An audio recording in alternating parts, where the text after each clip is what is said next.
Last week there was a ton of indie number ones. This week I really had to dig. Stick around to see what I dug up.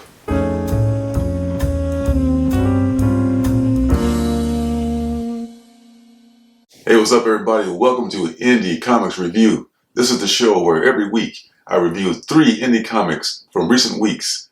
And this is the kind of content that you find entertaining. Be sure to hit the like button and the subscribe button. So let's get started and see what I dug up this week. First book is going to be The Black Jack Demon #1. And this is written and illustrated by Nick Herme, or maybe he pronounces it as Hermes, as in the Messenger of the Gods. I'm not sure. But it's on Illiterati Press out of Oklahoma City. So there's this kid named Silas, right? And his pa and him live in Oklahoma. And they own this mine. I assume it's a gold mine, but I don't think they actually stated it. So one day, Pa wakes up and hears something like some sound of somebody blasting in their mine. So Pa says, let's go flush them out, son. And when I do, you pick them off. So Pa goes in to flush out the claim jumpers, or whatever the hell you call those people that do this stuff to people's minds. And the son waits and waits, and he hears gunfire. But no mine stealers, or whatever you call them, come out. So Silas approaches the mine to find out what's going on. And he discovers that the mine has been blown to bits. It's in flames. And his pa is dead, naked and skinned like a jackrabbit. After grieving for and burying his father, Silas sets out on the mission, what he called obligating himself to vengeance.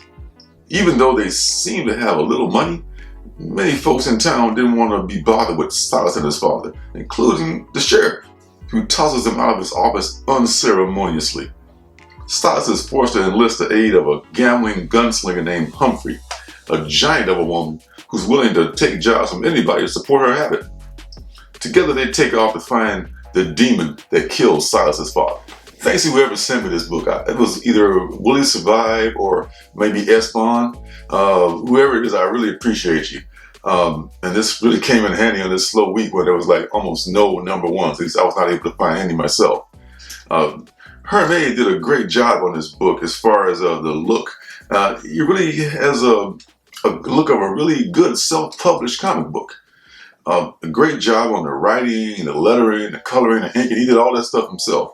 The only thing he didn't do was edit. I think the editor is credited as Charles Martin. This book started as a Kickstarter, and it must have met the goal since issue #1 exists. But I was really having trouble finding any follow-up issues. If you love books that are like self-published or really deep-cut indies, then you might enjoy this book. It's not for those who like the glossy, super polished, high, super realistic books. This is the kind of book you might find at an artist alley in a big Comic-Con. And I'm personally interested in hearing the rest of Silas's story. And I hope I'll be able to find issue #2 of The Black Jack Demon. The next book is Human Remains. This is by Peter Milligan and illustrated by Sally Cantorino. It's on the Vault label. This book was out a couple of weeks ago, so it's not super old. At some point, the Earth is terrorized by alien life forms who feed on human emotions. These giant insectoid-like creatures appear out of nowhere, and they proceed to impale and dismember anybody who laughs too much, becomes angry, or shows any kind of emotion. The government has to work in secret, soundproof bunkers as they plan strategies to defeat this menace. There's one man who had just had enough of living in fear, and he jumps up from his TV and runs out in the street screaming. And within seconds, a swirling void appears, and the creatures come out of it, and he's plastered all over the place, just eviscerated. His wife, afraid for her life, just suppresses her grief and returns to their home and keeps watching television. The story then focuses on a young couple at their wedding where the life forms first appear. They barely finish their wedding vows before the creatures appear and ruin their special day. I don't really know what to make of this book. I kind of want to give it an incomplete.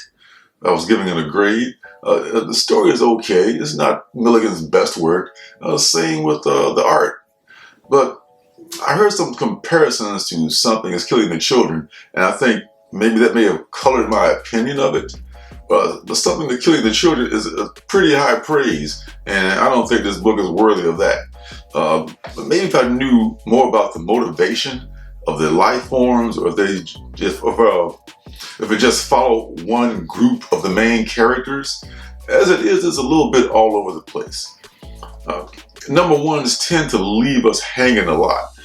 They want to tease us, but you want to make sure that you give us enough to want to come back. You want to tease us, but not just leave us wondering what's happening as far as that goes. I think Human Remains may not have revealed enough. Maybe this is something that Milligan was. He's got a lot of books out right now. Maybe this was like the low book on his priority list. It didn't get much of attention as say like some of the other books that he's putting out right now. That slipped my mind right now, actually. But the bottom line is this. I'm feeling a little generous this week because it's a slow week for indies, and I'll give Human Remains one more issue. Your mileage may vary, however, as far as want to give it that much of a chance. So it's up to you. Last book is Soul Plumber, and this is on DC Horror. So it's kind of an indie. So I have to kind of stretch to make it an indie. It's written by Marcus Parks and Henry Zabrowski, and it's illustrated by John McCrae and PJ Holman. So Edgar is a hardcore Christian whose faith borders on delusion. He was kicked out of seminary school and is currently working at a gas station. His only friends are a creepy war veteran with a missing nose and a crazy guy they call Scuzz, who hangs out at the gas station all day begging for Diet Cokes. One day, this guy rolls into the station driving a van with a religious, with religious paraphernalia all over it, who claims to be holding seminars at the airport Hilton on how to exorcise demons from people. After driving off without paying for his gas, he shouts at Edgar, imploring him to attend his seminar. Edgar, being an all-day sucker, of course attends the seminar and witnesses the man exorcise another man who's allegedly possessed. He then asks the crowd, filled with suckers like Edgar, to sign up for his course. When he sees that Edgar has no money, he just blows him off. Edgar, however, will not be discouraged. He sneaks into the man's van, Christian that he is, and steals blueprints that will help him build his own Soul Plumber machine. There's some things I really like about this book. It really has a nice cartoon art by two different artists, John McCrae and PJ Holden. Their styles are so similar I could barely tell them apart. In fact, they could have gone with just one or the other.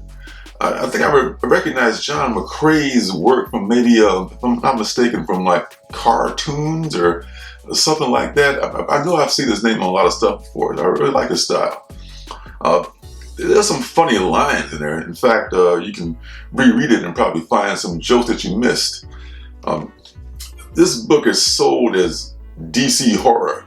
In my opinion, it could easily be more described as DC comedy. I think there may be a misnomer. I mean, is there anything else under this DC horror label? Or did they just kind of saw that it was more funny than it was scary and they just changed it? Because it didn't strike me as a horror book at all.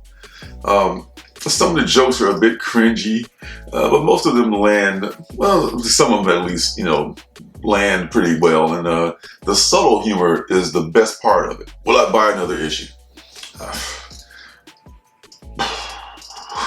Will I find out if Edgar's Soul Plumber plans are going to work? That sadly is unlikely. Soul Plumber has to compete with a lot of other good DC books that are out right now. DC is just outshining Marvel in so many ways right now. Given a choice, I would rather read the original Inferior 5 than buy another issue of Soul Plumber. So that's all this week for Indie Comics Review. I didn't believe I was going to be able to find 3 books to review. I was able to dig some up thanks to the comic family shipping me some stuff and just digging deep into their archives. So next week was coming out. I don't want to say too much what's coming out next week because I was looking forward to some books that were going to come out and they didn't come out. So I'm just going to hope for the best next week, and maybe mycomicshop.com or my LCS will be able to give me some good number ones. Otherwise, I'll just dig in the vault and find something else. So that's all for this week. Thanks for stopping by. Be sure to hit the like button, hit the subscribe button, and turn notifications on so you know when I'm making another video. So until next time, I'll see you guys in the funny papers. Hey, don't forget to subscribe and leave a thumbs up.